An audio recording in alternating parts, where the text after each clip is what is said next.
Hello, I am Arif Irfanullah and this is my final advice video for the exam. As usual, I have three major points. The first one is that you must get enough rest before the exam so that you are as fresh as possible. You need to plan your last few days carefully.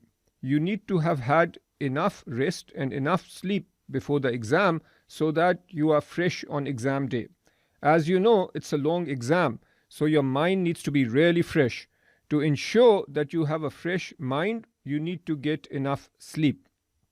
By now, you should know when your exam is, so you should know the exact day.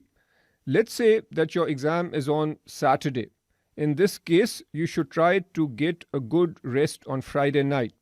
But sometimes you might be anxious the night before the exam. So it's really important that you also sleep well on Thursday night. If you get a good rest on Thursday night, then even if you don't sleep well on Friday, you are still all right.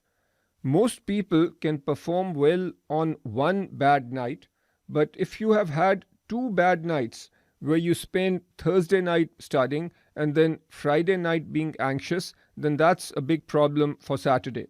So make sure that you get a good rest on Thursday and also try to rest well on Friday night so that on exam day you are in good shape.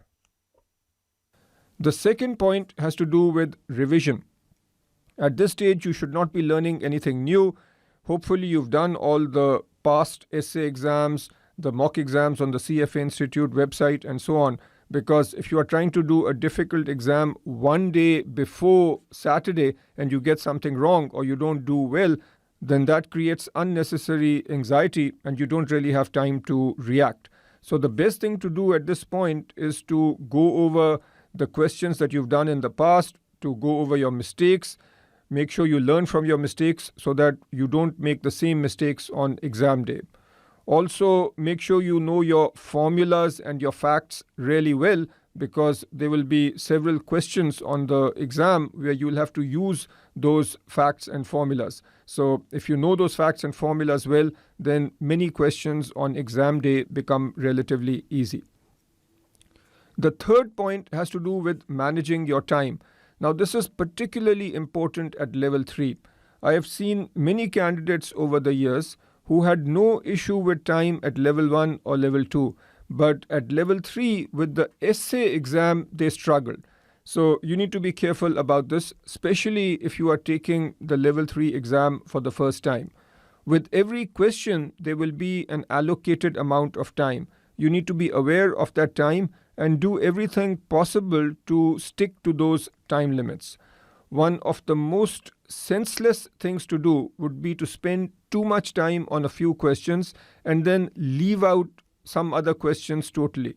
You must attempt every single question and give every question its due time. And for every question, you need to write down something sensible.